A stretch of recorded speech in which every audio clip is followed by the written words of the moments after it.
Hello everyone, this is Surabhi. Welcome to study hacks. कैसे हो सब? आई होप आप लोग सब ठीक है, अपनी स्टडी को अच्छी तरीके से कवर अप कर रहे हैं। डिस्कशन जो रहेगा आज का यानी कि 24 दिसंबर का, वो काफ़ी ज़्यादा इंपॉर्टेंट होगा। आइए आज का डिस्कशन जो है वो हम लोग स्टार्ट करते हैं। सबसे पहले एक डे के बारे में यहाँ पे बात की जा रही है, नेशनल कंज्यूमर राइट्स डे, यानी कि ग्राहक। कंज्यूमर क्या रहता है? ग्राहक, ठीक है। जैसे हम चीज़ों को कंज्यूम करते हैं, चीज़ें खरीदते हैं, उनको इस्तेमाल करते हैं, डैट इज़ ओके। तो नेशनल कंज्यूमर राइट्स डे जो है हर साल हम 24 दिसंबर को सेलिब्रेट करते हैं।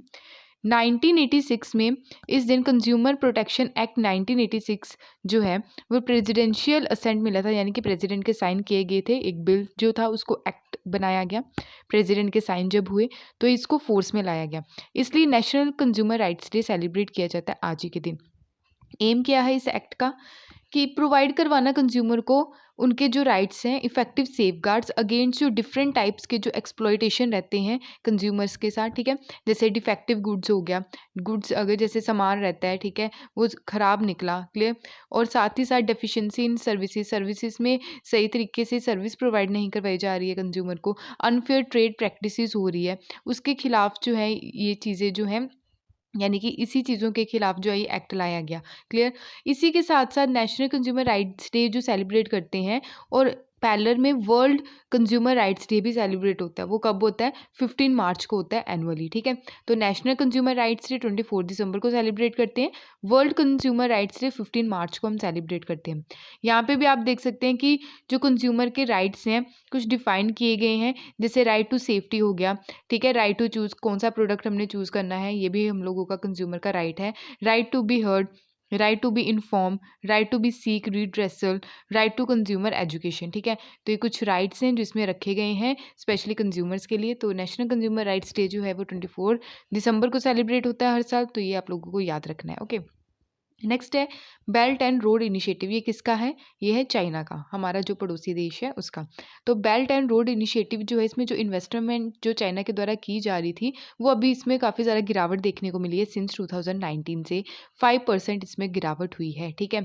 तो चाइना का जो बेल्ट एंड रोड इनिशिएटिव है इसके बारे में हम देख लेते हैं। यहाँ पे आप देख सकते हैं मैरीटाइम सिल्क रोड, ये ब्लू वाला जो है ये मैरीटाइम सिल्क रोड है, कि इंडियन ओशियन को भी कनेक्ट करना, अरेबियन सी से यहाँ से निकल के यूरोप के साथ कनेक्टिविटी बढ़ाना, किससे? सी रूट से। नेक्स्ट है new silk road. New silk road यानी कि रोड के थ्रू, न्यू सिल्क रोड की मैं अगर यहाँ पे बात करूँ तो रोड के थ्रू कनेक्टिविटी बढ़ाना सेंट्रल एशिया के साथ और यूरोप के साथ, ठीक है, यूरोप कॉन्टिनेंट के साथ। ये जो है ये चाइना का क्या है? वन बेल्ट रोड इनिशिएटिव है, क्लियर। तो ये कब स्टार्ट किया गया था? 2013 में इसको स्टार्ट किया गया था चाइना के द्वारा, क्लियर। वैसा ही क्या है ब्लू डॉट नेटवर्क है जो यूएसए, जापान, ऑस्ट्रेलिया के द्वारा स्टार्ट किया गया, ठीक है। ये किया गया 2019 में किया गया, इसके बारे में भी हम पढ़ेंगे, ठीक है।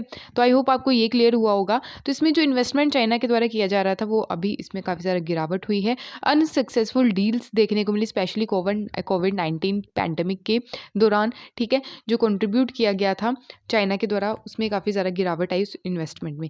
चाइना जो है वो नो लॉन्गर डॉलिंग आउट रहा hard cash for project specially Africa. Criticism किया गया इंफ्रास्ट्रक्चर डेप्ट, यानी कि लोन डिफ़ॉल्ट, यानी कि इसमें क्या रहता है, चाइना करता क्या है मेन कि जो पर्टिकुलर कंट्री को क्या करता है, पहले तो लोन देता है।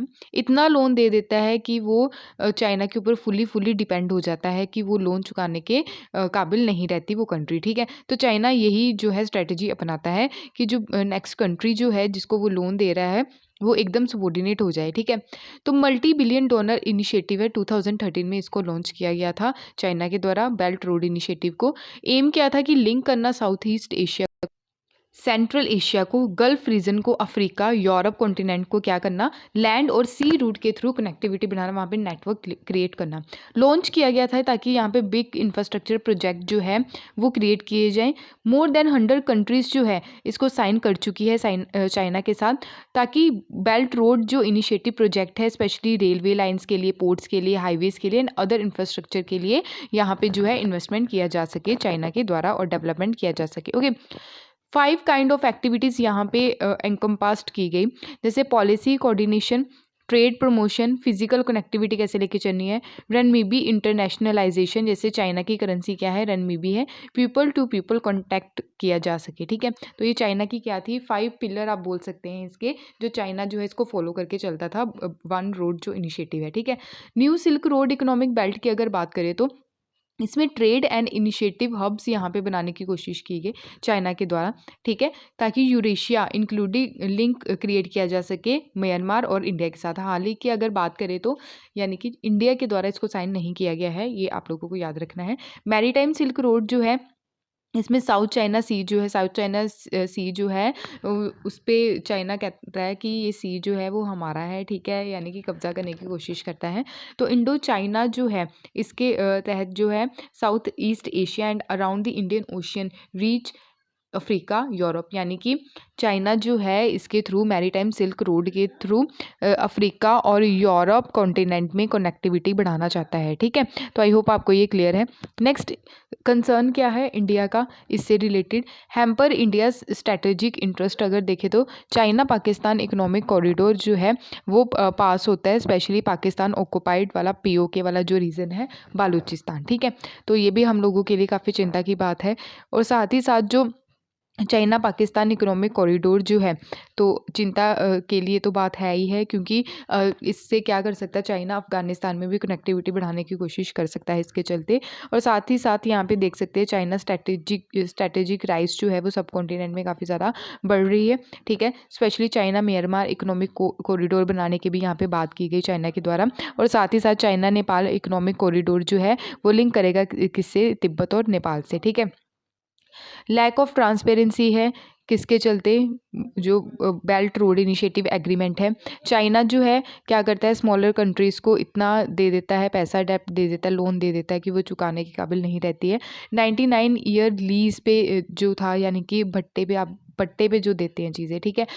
हम बनतोता पोर्ट जो है श्रीलंका का, ठीक है, वो चाइना जो है इस पे डेवलपमेंट कर रहा है इंफ्रास्ट्रक्चर, जो मेजर इंफ्रास्ट्रक्चर प्रोजेक्ट बनाने की यहाँ पे बात चल रही है, ठीक है। G7 कंट्रीज़ के द्वारा भी प्रपोज किया गया था बिल्ट बैक बेटर वर्ल्ड, ठीक है, इनिशिएटिव। तो ये G7 कंट्रीज़ का था। तो 47 G7 सबमिट हुई, ठीक है, ताकि चाइना को हम काउंटर कर सके, स्पेशली उसका जो one road initiative belt road initiative है, ठीक है। ब्लू डॉट नेटवर्क जो है ये यूएसए जापान और ऑस्ट्रेलिया के द्वारा बनाया गया ताकि हम चाइना को टैकल कर सके। तो ये जो लॉन्च किया गया था 2019 में किया गया था, इंडो पैसिफिक बिजनेस फॉर्म, कहाँ पे, बैंकॉक थाईलैंड में, क्लियर। वे फॉरवर्ड की अगर बात करें तो हमें जो है चाइना को काउंटर करने के लिए जो प्रोजेक्ट है इससे ही, जैसे चाइना जो है बेल्ट रोड इनिशिएटिव प्रोजेक्ट ला रहा है, उसके अल्टरनेटिव हमें ऐसे प्रोजेक्ट लाने चाहिए ताकि हम इसको काउंटर कर सकें।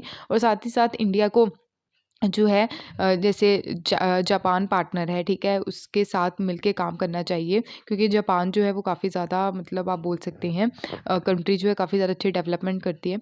अपग्रेड करना चाहिए इंफ्रास्ट्रक्चर को, क्रिएट करना है हम लोगों को चाइनीज़ लेड कनेक्टिविटी जो हो रही है कॉरिडोर एंड इंफ्रास्ट्रक्चर प्रोजेक्ट की। और साथ ही साथ इंडिया की जो एबिलिटी है, ठीक है, साउथ एशिया में, क्योंकि हमारी जो कंट्री है वो साउथ एशिया में है, ठीक है, तो लार्जर इंडियन ओशियन जो है लिमिटेड है, क्लियर। इंडिया के लिए इम्पॉर्टेंट है कि हम अपने नेबर्स जो हैं, हमारी नेबर कंट्रीज़ हैं, उनके साथ मिलके काम करें, ऑल्टरनेटिव कनेक्टिविटी अरेंजमेंट हो सके हमारे नेबर कंट्रीज़ के साथ, ठीक है। तो आई होप आपको ये क्लियर है। नेक्स्ट यहाँ पे बात की जा रही है रमन्ना काली टेम्पल। रमन्ना काली टेम्पल कहाँ पे है, ये है बांग्लादेश में। तो हाल ही में ही इंडियन प्रेसिडेंट जो हैं हमारी कंट्री के, श्री रामनाथ कोविंद जी, उनके द्वारा इनोग्रेट किया गया है रिकंस्ट्रक्ट करवाने के लिए रमन्ना काली टेम्पल जो है, कहाँ पे, बांग्लादेश ढाका में। लैंडमार्क सुहरावड़ी उद्यान, ठीक है, कहाँ पे है ये, रमना रेस कोर्स लोकेटेड है यहाँ पे, ठीक है, ये पर्टिकुलर रीज़न है। इनोग्रेशन की अगर बात करें, रिकंस्ट्रक्टेड रमना काली बड़ी कोइंसाइडेड 50 एनिवर्सरी यहाँ पे सेलिब्रेट की गई, जो विक्ट्री हुई थी बांग्लादेश यानी कि न्यू कंट्री निकल के आई थी जब लिबरेशन वॉर हुई 1971 में, उस दौरान इसको डिस्ट्रॉय कर दिया गया था। और साथ ही साथ इसकी गोल्डन जुबली जो है वो बायलेटरल रिलेशन की, यानी कि इंडिया और बांग्लादेश के जो बायलेटरल रिलेशन है उसकी भी गोल्डन जुबली सेलिब्रेट की गई। टेम्पल जो है वो पाकिस्तानी फोर्सेस के द्वारा ऑपरेशन सर्च लाइट के दौरान 1971 को डिस्ट्रॉय कर दिया गया था। यहाँ पे आप देख सकते हैं ये टेम्पल है पर्टिकुलर, ठीक है, तो इसको रिकंस्ट्रक्ट करवाने की यहाँ पे बात की जा रही है, ठीक है। तो रमना कालीबाड़ी टेम्पल है बिफोर एंड आफ्टर डिस्ट्रक्शन, ठीक है। यहाँ पे इसको डिस्ट्रॉय कर दिया गया था, फिर यहाँ पे इसको फिर से बनाया गया, ठीक है। तो यहाँ पे आप देख सकते हैं बांग्लादेश की स्पेशली बात की जा रही है। बांग्लादेश की कैपिटल ढाका है, बे ऑफ बंगाल यहाँ पे है, ठीक है।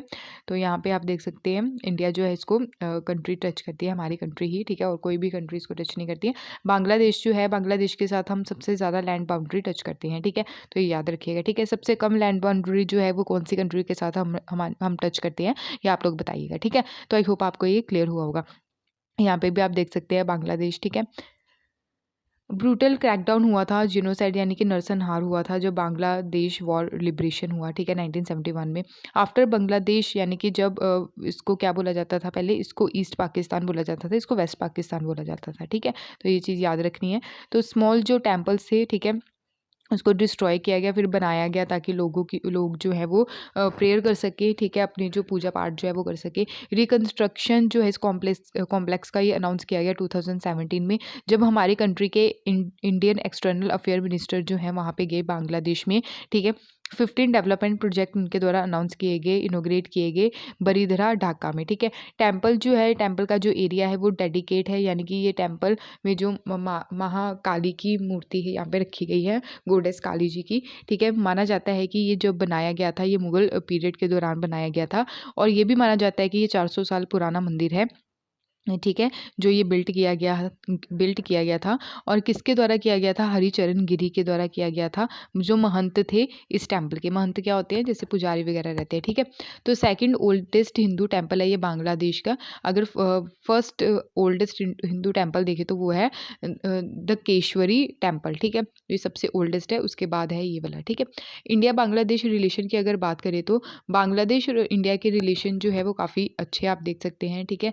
तो काफ़ी ज़्यादा बॉर्डर इशू भी जो थे, ठीक है, उसको भी पीसफुली सॉल्व किया गया, क्योंकि लैंड बाउंड्री एग्रीमेंट साइन किया गया 2015 में। बांग्लादेश जो है आज के टाइम में इंडिया का बिगेस्ट ट्रेडिंग पार्टनर है। अगर साउथ एशिया की बात करें तो काफ़ी ज़्यादा एक्सपोर्ट करते हैं हम, इम्पोर्ट भी करते हैं, ठीक है, बांग्लादेश से। तो फाइनेंशियल ईयर 2018-19 के हिसाब से देखें तो 9.21 बिलियन यूएसडी डॉलर जो है, ठीक है, एंड इम्पोर्ट करते हैं 1.04 बिलियन यूएसडी डॉलर। तो इंडिया जो है ऑल्सो ड्यूटी फ्री एक्सेस यहाँ पे प्रोवाइड करवाता है, जो बांग्लादेश के प्रोडक्ट रहते हैं, यहाँ की कोई भी टैरिफ नहीं लगता है। इंडिया एक्सटेंड कर रही थी अपनी जो लाइन ऑफ क्रेडिट है। लाइन ऑफ क्रेडिट क्या रहता है, कम कम पैसे देना, ठीक है, जो लोन देना वो डिवाइड करके देना, ठीक है, बांग्लादेश को। तो रिसेंटली ईयर्स में अमाउंट इसका दिया गया 8 बिलियन यूएसडी डॉलर कंस्ट्रक्ट करवाने के लिए, specially road, railway, bridges, port. तो डायरेक्ट सर्विसेज भी यहाँ पे बनाई गई, प्रोवाइड करवाई गई कोलकाता से अगरतला, जो रूट डिस्टेंस है 500 किलोमीटर का। बांग्लादेश के द्वारा भी अलाउ किया गया कि जो शिपमेंट्स है, स्पेशली गुड्स को आने ले जाने में जो प्रॉब्लम्स होती थी, उसके लिए भी एक रूट वहाँ पे बनाया गया, मंगोला एंड चितगोंग सी पोर्ट, ठीक है। तो by road, rail and waterways to Agartala, ठीक है। यहाँ पे आप देख सकते हैं 122 मेंबर्स कॉन्टिनेंट है बांग्लादेश आर्म फोर्सेस के, जिसके पार्टिसिपेट किया गया था इनके द्वारा 72nd रिपब्लिक डे परेड पे, ठीक है, जो 50 ईयर्स हमने सेलिब्रेट किए 1971 इंडिया पाकिस्तान जो वॉर हुई थी, ठीक है, बांग्लादेश लिबरेशन की, ठीक है, यानी कि बांग्लादेश को न्यू कंट्री बनाने के लिए। क्लियर? तो आई होप आपको ये क्लियर हुआ होगा। नेक्स्ट यहाँ पे जो बात की जा रही है spices statistics at a glance 2021। तो स्पाइसी सेक्टर क्या है हमारी कंट्री का, उसके बारे में हम जानेंगे। Recently ministry of agriculture and farmer welfare के द्वारा रिलीज़ की गई है बुक, जिसका नाम है spices statistics at a glance 2021। Book जो है ये हाईलाइट करिए, यानी कि इसमें जो बातें रखी गई हैं, क्या बताया गया है कि कितनी ग्रोथ हुई है स्पाइसी सेक्टर में, कितनी प्रोडक्शन हुई है, कितना इंक्रीज हुआ है ये एरिया लास्ट 7 ईयर से, फ्रॉम 2014 से 2020 तक, ठीक है। तो स्पाइसेस जो है एरोमेटिक फ्लेवरिंग, यानी कि स्पाइसेस में आपको बहुत सारी चीज़ें देखने को मिलती हैं, जैसे नमक हो गया, ये लौंग वगैरह रहते हैं, जो जीरा हो गया, ठीक है, अजवाइन हो गया, ये सारी चीज़ें, धनिया, सूखा धनिया जिसको हम बोलते हैं, ये सारी स्पाइसेस में आ जाते हैं, ठीक है, लाल मिर्च हो गई। तो इसमें जो ग्रोथ हुई है इसके बारे में ये बताया जा रहा है इसमें, ठीक है। सीड्स, फ्रूट्स, बाग, राइजोम्स, ठीक है, अदर प्लांट्स जो हैं, तो इसका पार्ट है। क्लियर? तो सीजन्स एंड प्रिजर्व फूड जो है स्पेशली मेडिसिन के लिए भी यूज़ करते हैं, डाइज एंड परफ्यूम्स के लिए भी। स्पाइसेस जो हैं देखिए तो इसका जो ट्रेड होता है इन गुड्स का थाउजेंड ऑफ ईयर्स से हो रहा है। वर्ड स्पाइसेस जो है, ठीक है, ये कहाँ से लिया गया? ये लैटिन वर्ड से लिया गया। इसका मतलब क्या रहता है? मर्चेंडाइज और वेयर्स, ठीक है, तो ये याद रखिएगा। तो यहाँ पे आप देख सकते हैं स्पाइसेस जो हैं ये सबको, मतलब आप देख सकते हैं साउथ एशिया में, साउथ इंडिया में देखें तो वहाँ पे स्पाइसेस जो है काफ़ी ज़्यादा फेमस मानी जाती हैं, ठीक है। तो ऑल ओवर इंडिया में स्पाइसेस जो हैं काफ़ी ज़्यादा फेवरेट रहती हैं लोगों की, ठीक है। तो Indian spices industry export projection की बात करें तो 2019 से ये देखिए, ठीक है, 7% इसकी ग्रोथ आने वाले टाइम में भी होनी है। 2024 और 25 की बात की जा रही है। डिमांड अगर देखिए स्पाइसेस की ट्रेमेंडसली इंक्रीज़ हुई है, ठीक है। तो रिकॉग्नाइज़ किया गया है स्पाइसेस को as a health supplement specially during pandemic के पीरियड में, ठीक है। तो क्लियरली यहाँ पे बोला गया है कि जो ग्रोइंग हुई है एक्सपोर्ट, स्पेशली स्पाइसेस का एक्सपोर्ट काफ़ी ज़्यादा ग्रो हुआ है, स्पेशली जो अगर बोले टर्मिक का, ठीक है, turmeric, ginger, cumin and chili etcetera. India जो है ये वर्ल्ड लार्जेस्ट प्रोड्यूसर है, कंज्यूमर है एंड एक्सपोर्टर है स्पाइसेस का। अगर देखें तो क्लाइमेट्स के कारण भी काफ़ी चीज़ें जो हैं वो आप देख सकते हैं चेंज हुई हैं, क्लियर। तो tropical and to subtropical जो temperate almost spices grow splendidly in India. In reality जो है ऑलमोस्ट जितनी भी स्टेट्स की, यूनियन टेरिटरीज़ की, तो स्टेट्स एंड यूनियन टेरिटरीज़ क्या करती हैं, एक या दो या उससे भी ज़्यादा स्पाइसेस जो हैं वो ग्रो अप करती हैं। तो पार्लियामेंट के एक्ट के दौरान अगर देखें तो 52 स्पाइसेस जो हैं, ठीक है, तो ब्रॉट है under the preview of spices board. Spices board जो है ये कौन सी मिनिस्ट्री के अंडर है? Ministry of commerce and industry के अंडर है, ये याद रखिएगा। तो फ्लैगशिप ऑर्गेनाइजेशन है ये, development and world wide promotion का काम करती है हमारे इंडियन स्पाइसेस की, ठीक है। तो इस्टेब्लिश इसको किया गया था स्पाइसेस बोर्ड एक्ट 1986 के तहत, ठीक है। तो इंडिया का जो है, हमारी कंट्री में और भी जो स्टेट्स हैं, यूनियन टेरिटरीज़ जो हैं, ठीक है, हाई वैल्यू स्पाइसेस हैं, स्पेशली नेशनल और इंटरनेशनल मार्केट्स में काफ़ी ज़्यादा फेमस है। जैसे एग्जांपल के तौर पे कश्मीरी जो सैफ़्रॉन है, ठीक है, तो वर्ल्ड बेस्ट सैफ़्रॉन इसको माना जाता है। इसको जीआई टैग का दर्जा भी मिल चुका है। जीआई टैग का दर्जा कश्मीरी सैफ़्रॉन को कब मिला, ये आप लोग बताइएगा, इंपॉर्टेंट है। ओके, नेक्स्ट यहाँ पे बात की जा रही है रिचर्ड रॉगर्स की। तो प्रिट्ज़कर प्राइज़ विनर रह चुके हैं आर्किटेक्ट रिचर्ड रॉगर्स। अभी हाल ही में इनकी डेथ हुई है। तो लंदन में इनकी डेथ हुई, लंदन यूके में। इनके द्वारा प्रिट्ज़कर प्राइज़ के अलावा नोबेल प्राइज़ इसको यानी कि प्रिट्ज़कर प्राइज़ को नोबेल प्राइज़ ऑफ आर्किटेक्चर भी बोला जाता है, जो 2007 में इनको मिला। तो इनके द्वारा नाइट बैचलर भी जीता गया 1991 में, जो दिया गया क्वीन एलिजाबेथ सेकंड के द्वारा। तो आर्किटेक्ट थे ये, ठीक है। न्यू वर्ल्ड ट्रेड यानी कि 3 वर्ल्ड ट्रेड सेंटर इनके द्वारा बनाए गए, जैसे न्यूयॉर्क सिटी में सेंटर पोम्पिडो, पेरिस में मिलेनियम डोम, लंदन में। ओके, प्रिट्ज़कर आर्किटेक्चर प्राइज़ के बारे में हम जान लेते हैं। तो ये एनुअली इसको दिया जाता है, ठीक है, एनुअली अवॉर्डेड, यानी कि एनुअली ही हर साल ये अवार्ड दिया जाता है। जो 2021 में मिला वो मिला जीन फिलिप्स वेसल और एनी लैकेंड्स को, ठीक है। तो यहाँ पे आप पिक्चर देख सकते हैं। तो 1979 को फाउंड किया गया बाय जे ए प्रिट्ज़कर एंड उनकी जो वाइफ थी किंडी के द्वारा, ठीक है। फंडेड जो किया जाता है इस प्राइज़ में, तो प्रिट्ज़कर फैमिली के द्वारा स्पॉन्सर जो है हायत फाउंडेशन। तो कंसिडर किया जाता है इसको one of the world's premier architecture prizes, ठीक है, जिसको रेफर किया जाता है जैसे कि हम नोबेल प्राइज़ देते हैं अलग अलग फील्ड में, लिटरेचर में, फिजिक्स में, ठीक है, केमिस्ट्री में, वैसे ही नोबेल प्राइज़ ऑफ आर्किटेक्चर इसको बोला जाता है, ठीक है। प्रिट्ज़कर आर्किटेक्चर प्राइज़ विनर 2021 के आप यहाँ पे देख सकते हैं, इंपॉर्टेंट है, जो रिसेंटली मिले हैं, ठीक है। नेक्स्ट यहाँ पे बात की जा रही है S400 सिस्टम की, ठीक है। तो S400 सिस्टम के बारे में हम पहले जान लेते हैं। S400 सिस्टम आखिर है क्या है, ठीक है। जैसे इजराइल का आयरन डोम सिस्टम है, वैसे ही S400 सिस्टम जो है वो किसका है? रशिया का, ठीक है। और वैसे ही थर्ड सिस्टम किसका है? यूएसए का, ठीक है। तो ये आप लोगों को याद रखना है, मैचअप्स के लिए आ सकता है, ठीक है। तो यहाँ पे हम देख सकते हैं कि S400 सिस्टम काम कैसे करता है, जो अभी हाल ही में हमने रशिया से ख़रीदा है। S400 सिस्टम ये जैसे कि एनिमी है, ठीक है, जैसे कि ये पाकिस्तान आप बोल सकते हैं, ये क्या करेगा कि मिसाइल छोड़ेगा, ठीक है। तो हमारी कंट्री में जो S400 सिस्टम हम यहाँ पे डिप्लॉय करेंगे, तो एक रेडार सिस्टम रहेगा, ये क्या करेगा? सिग्नल भेजेगा कंट्रोल सिस्टम को, ठीक है। फिर कंट्रोल सिस्टम सिग्नल भेजेगा लॉन्चर को कि हाँ भाई कोई एनिमी की मिसाइल आ रही है, तो ये लॉन्चर क्या करेगा? अपनी साइड से मिसाइल छोड़ेगा और हवा ही हवा में इसको डिस्ट्रॉय कर देगा, ठीक है। तो डैट इज़ S-400 सिस्टम। तो अभी ये हमने कहाँ से खरीदा है? रशिया से खरीदा है, याद रखिएगा। इसके चलते क्या किया गया था, यूएसए जो है वो काफ़ी ज़्यादा खफा हो गया था। यूएसए के द्वारा हमारी कंट्री के ऊपर सैंक्शंस भी लगाए गए काटसा के तहत। काटसा की फुल फॉर्म क्या रहती है? ये आप लोग यहाँ पे देखिए, countering America's adversary through sanction act, ठीक है, जो किसका है? यूएसए का। तो हमारी कंट्री के ऊपर ही नहीं, S-400 सिस्टम खरीदने वाली बहुत सारी कंट्रीज़ हैं, जैसे टर्की। टर्की के ऊपर भी जो है वो सैंक्शंस लगाए गए यूएसए के द्वारा। टर्की ऑल्सो नाटो का मेंबर है, ठीक है, यूएसए भी नाटो का मेंबर है, ठीक है, जिसको नॉन अटलांटिक ट्रीटी ऑर्गेनाइजेशन बोला जाता है। इंडिया के ऊपर सैंक्शंस लगाए गए, ठीक है, चाइना के ऊपर सैंक्शंस लगाए गए, इंडोनेशिया के ऊपर लगाए गए यूएसए के द्वारा, टर्की के ऊपर, वियतनाम के ऊपर, यूरोपियन यूनियन के ऊपर, ठीक है। तो इंपॉर्टेंट है, याद रखिएगा। S-400 सिस्टम कहाँ से हमने खरीदा है? रशिया से खरीदा है। थार सिस्टम भी याद रखिएगा, आयरन डोम सिस्टम किसका है? इजराइल का है, ठीक है। तो अभी न्यूज़ में क्यों है? क्योंकि इंडियन एयरफोर्स के द्वारा डिप्लॉय किया गया है first S-400 system, air defence system जो है पंजाब में, ठीक है। तो पंजाब में इसको पहला S-400 सिस्टम डिप्लॉय किया गया है इंडियन एयरफोर्स के द्वारा, वेस्टर्न सेक्टर जो है पंजाब में, वहाँ पे, ताकि जो थ्रेट देखने को मिलता है पाकिस्तान और चाइना की तरफ से, उसको हम कंट्रोल कर सकें, ठीक है। तो याद रखिएगा, पहला जो डिप्लॉय किया गया है वेस्टर्न पंजाब सेक्टर में किया गया है, ठीक है। तो आई होप आपको ये सारी चीज़ें क्लियर हुई होंगी। तो ये था आज का इंपॉर्टेंट करंट अफेयर्स का सेशन। अगर आपको वीडियो पसंद आई तो प्लीज़ लाइक, शेयर और सब्सक्राइब ज़रूर कीजिएगा। अगर नहीं पसंद आई तो प्लीज़ डिसलाइक भी कर दीजिए, ओके। पीडीएफ के लिए आप टेलीग्राम ज्वाइन कर सकते हैं, इंस्टाग्राम पे भी आप फॉलो कर सकते हैं। Thank you for watching my video. जय हिंद।